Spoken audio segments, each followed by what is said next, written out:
Good morning, it's Friday the 3rd, I'm FX Plu and this is the market brief. So poor old Sunak has been thrown a real hot potato by Boris. Eager to divert from the COVID pandemic, Johnson announced his plans for a massive boost to infrastructure spending, but he's left Sunak to explain the government's priorities of when and where they'll start and, most importantly, how they'll all be funded too. Well played, Boris. Great leadership. Back in May, you may remember, the Bank of England's monetary policy report was looking at a V-shaped recovery. Their thinking back then was that the economy would reopen across the board almost immediately once it was deemed safe to do so. Clearly, the bank and indeed Sunak have had to adjust, and a staggered start to any economic recovery presents much more of a challenge. We're into phase 3 now and we're expecting Sunak to detail phase 4 sometime next week.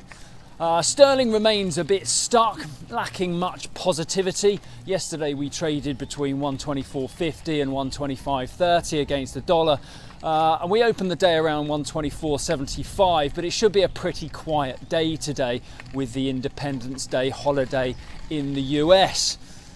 So non-farm payrolls delivered another surprise. 4.8 million jobs were created last month. In the sweepstake, that meant our very own Nick Cornford was closest to the pin.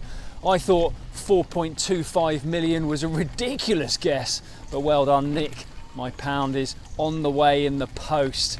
And while it's too early to attach any significance or claim any superior market expertise, I think it's worth a nod all the same. 2 from 2 for currency transfer staffers since we've had this whizzy new graphic. I promise you it's not rigged. I'd actually love to see the first away win immortalised on the graphic, so do play along next time. There's always next month. We also had weekly jobless claims out yesterday from the US. A little over 1.4 million new claims were submitted, and that isn't making fast enough progress towards the 1 million mark. So it helped balance out the non-farm effect, and there was barely a reaction in the market. Imagine that, 4.8 million jobs created and the dollar barely moved. It says a lot about the COVID effect on the US economy. Over in the Eurozone, the German Parliament approved a bill which clarified its support for the ECB bond purchase regime, put my teeth in. And that has helped diffuse a potential crisis. I'm not sure when we'll see any progress from the pandemic relief fund, but it's a step in the right direction.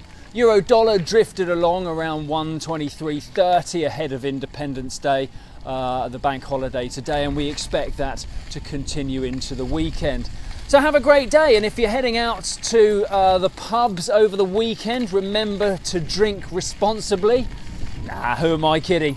Happy hangovers. If you do not have a clue, then just tweet through and ask FX Blue.